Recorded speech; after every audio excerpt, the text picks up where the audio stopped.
Section 1. The disease of worry. How the mind destroys its own peace. Worry. It's the silent poison of the mind. It convinces you that something terrible is coming, even when everything around you is perfectly fine. You lie awake at night, replaying scenarios that don't exist. You walk through your day, rehearsing disasters that never happen. You think you're preparing for the worst, but in truth, you're creating it, inside your own mind. Seneca once wrote, "We suffer more in imagination than in reality." The Stoics understood this thousands of years ago. They realized that the mind has a strange addiction to control what it cannot control, and worry is that addiction at its peak. You worry because you've been taught that control equals safety. You've been trained to believe that if you can anticipate every threat, you can protect yourself from pain. But the paradox is, the more you try to control, the less control you actually have. Worry is resistance. It's your mind rejecting the present moment, desperately trying to rewrite the future.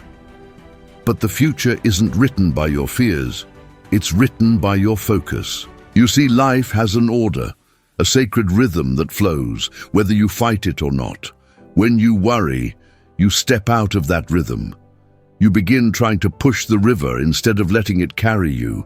And that's why everything feels heavy. That's why you feel stuck. Epictetus said, "Make the best use of what is in your power and take the rest as it happens." That's the Stoic antidote to worry. Control what you can and surrender what you can't. Your actions belong to you. The outcomes don't. Worry happens when you confuse those two truths. You start believing your outcomes define you. You forget that your only true power lies in your choices, in your discipline, your mindset, your response. So the first step in overcoming worry is simple but not easy. Remember what belongs to you and release what doesn't. You can control your effort, but not the result. You can control your attitude, but not the world's reaction. You can control your integrity, but not other people's behavior. Worry is the refusal to trust that the universe knows what it's doing. But once you stop resisting life, you'll begin to see something miraculous. Things start working out, not because you forced them to, but because you stopped interfering with the natural flow. The Stoics called this amor fati, love your fate. Not just accept it, but love it. Because when you stop worrying about what could go wrong, you begin to see everything that's going right. And suddenly, the energy you used to spend on fear becomes the energy that creates progress. That's how the world works, not through tension, but through trust. Not through anxiety, but through alignment. The moment you stop fighting what you can't control, everything starts falling into place. Section 2. The Stoic Law of Control. What's yours versus what's not. Every Stoic teaching begins here, the great divide between what you can control and what you cannot. Marcus Aurelius, the Roman emperor who ruled the greatest empire of his time, understood something that even kings and leaders often forget.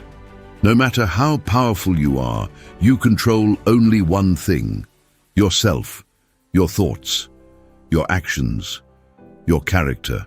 Everything else, the praise, the judgment, the outcomes, is beyond your reach. And here's the dark psychology of it. Most suffering isn't caused by what happens to us, but by the illusion that we could have made it different. You replay old conversations wishing you'd said something smarter. You punish yourself for mistakes you made when you didn't know better. You worry about tomorrow's problems, as if fear will stop them from arriving. But no amount of mental chaos can bend reality to your will. You cannot control what's already happened. You cannot command the world to obey your expectations. You cannot make people act the way you want them to. And the Stoics, they didn't see this as a tragedy. They saw it as freedom. Epictetus said, "Freedom is the only worthy goal in life. It is won by disregarding things that lie beyond our control." When you finally understand this, you stop fighting shadows. You stop drowning in imaginary storms. You stop confusing effort with obsession. The Stoic law of control isn't about being passive. It's about being precise. It's about mastering your focus so powerfully that your energy is no longer wasted on what doesn't matter. Imagine your mind as a fortress. Worry is what happens when you leave the gates open, allowing every fear, every doubt, every imagined disaster to invade. But discipline, Stoic discipline, is the act of closing those gates, of deciding what enters your inner world and what does not. The moment you accept this law, you begin to reclaim your power. You realize that most of what you stress over was never your responsibility to fix. You are not here to control outcomes. You are here to control your response to them. Marcus Aurelius faced betrayal, war, and loss. Yet in his meditations he wrote, "You have power over your mind, not outside events. Realize this, and you will find strength." Think about that. Real strength isn't the ability to control others. It's the ability to remain calm when the universe rearranges your plans. That's the essence of Stoicism. When you stop clinging to control, you make room for clarity, and clarity creates better decisions. Better decisions create better outcomes. It's ironic, isn't it? The less you try to force life, the more it begins to move in your favor, because you're no longer blocking its rhythm with fear. So when things go wrong, pause, breathe. Ask yourself one question: is this within my control? If yes, act. If no, release. That single practice, if done daily, can end a lifetime of unnecessary suffering. Because the moment you accept your limits, you meet your true power. Section 3. The Alchemy of Trust. Why letting go makes you stronger. Trust. It sounds soft, passive, naive, but in truth, trust is one of the hardest things a human being can do, because trust means surrender. It means admitting that you do not control the grand design, only your part in it. The Stoics were not religious in the traditional sense, but they believed in the intelligence of the universe, a natural order they called the Logos. And they taught that when you align with this order, life flows. When you fight it, life resists you. You've felt this before. Moments when everything seemed effortless, when the right opportunities appeared, when things just worked out. That was not luck. That was alignment. You were moving with the current instead of against it. But when you lose trust, you drown in overthinking. You try to control every detail. You choke the flow of life with your fear of uncertainty. And then you call it misfortune. Here's the dark truth. Most people don't trust life because they don't trust themselves. They fear that if they stop worrying, everything will collapse. But what actually collapses is their connection to inner peace. Marcus Aurelius wrote, "What happens to each of us is ordained for us from the beginning. It is woven into the pattern of our destiny. You don't need to interpret that as fate being fixed. You can see it as meaning this: whatever happens is meant for your growth." The Stoics called it amor fati, the love of one's fate. To love not just the things that make you happy, but the things that break you, test you, refine you.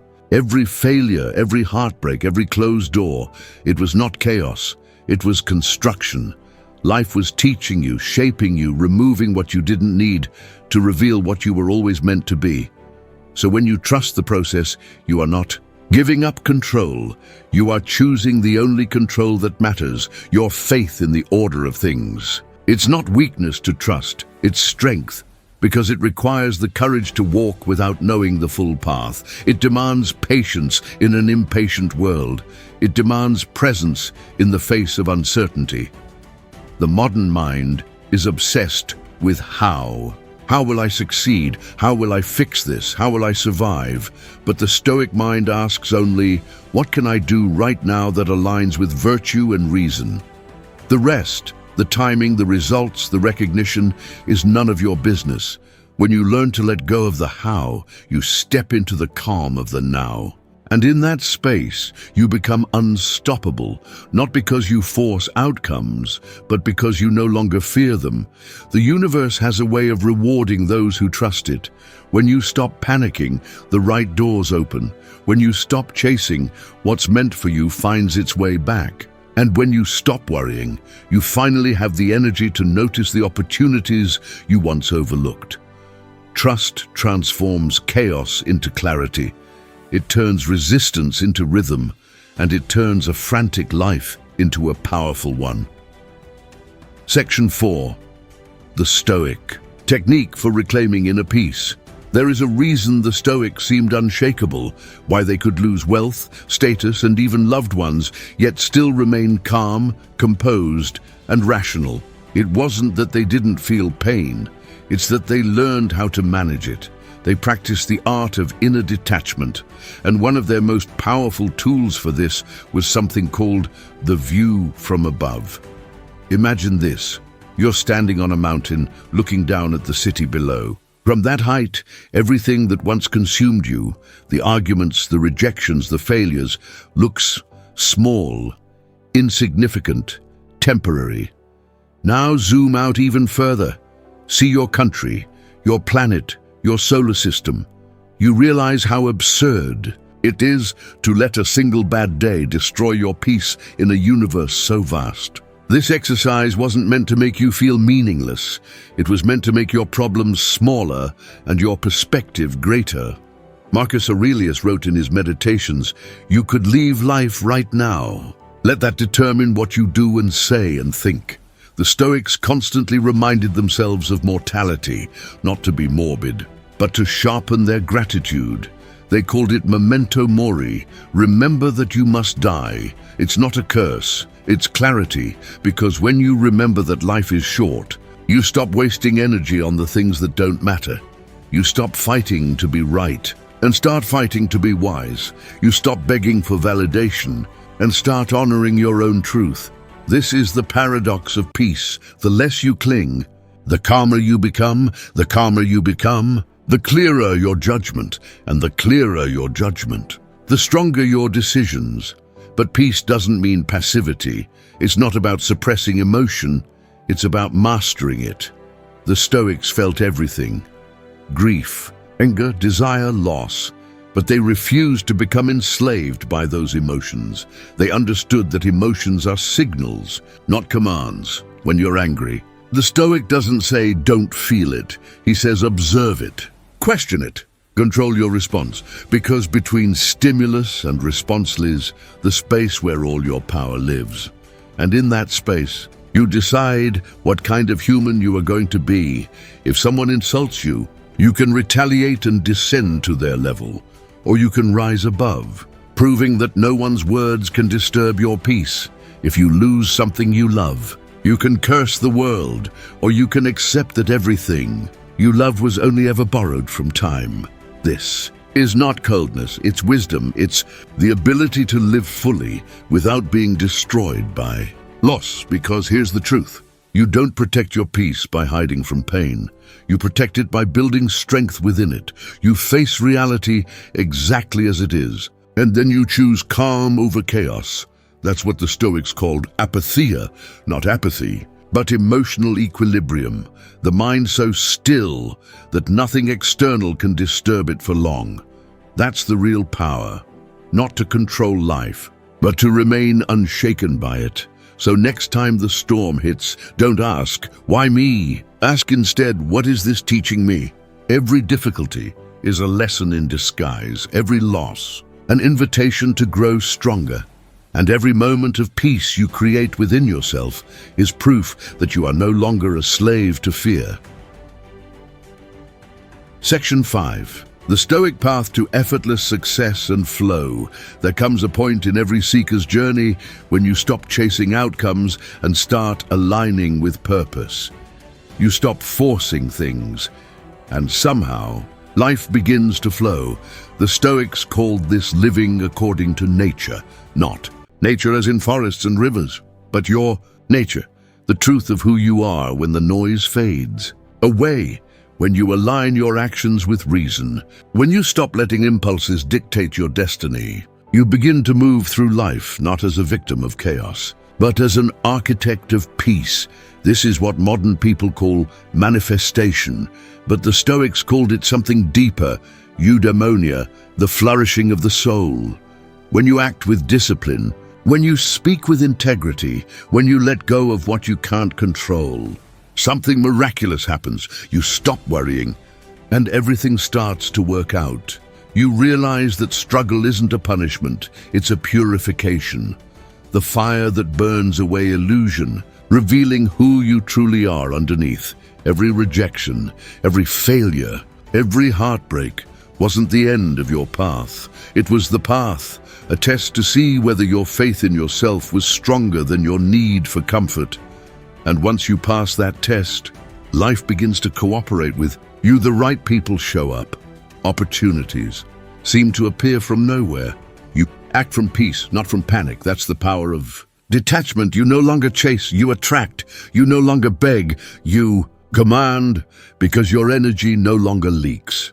Through worry or fear, it's focused, silent, potent, and people feel it. They can sense when you're grounded, when you don't need approval, when your calm presence exposes their inner turbulence. That's the irony of true power. You don't announce it, you embody it. Epictetus said, "Don't explain your philosophy, embody it." When you stop explaining yourself and start living yourself, you become the calm in every storm, and life begins to bow to that energy. So, when you're tempted to worry again, pause, take a breath, remember this. Everything that is meant for you is already on its way, and everything that isn't is a lesson in disguise. Trust the rhythm of your path, because the Stoic doesn't demand outcomes, he prepares for them.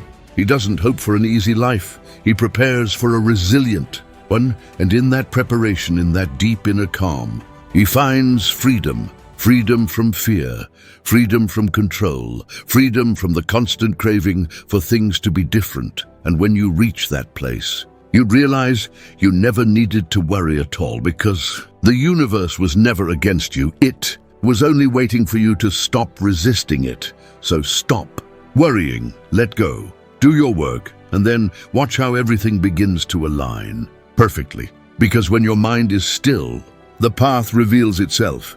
And when your heart is calm, you finally hear the whisper that was guiding you all along. Closing message for your call to action. If this message spoke to you deeply, then take a moment to reflect. What is one truth from this video you'll carry into your life today? Leave your own original motivational quote in the comments below. I read them all. If you found wisdom here, like this video and turn on notifications so you never miss another lesson from Stoic life. Until next time, stay grounded, stay calm, and remember, everything is unfolding exactly as it should.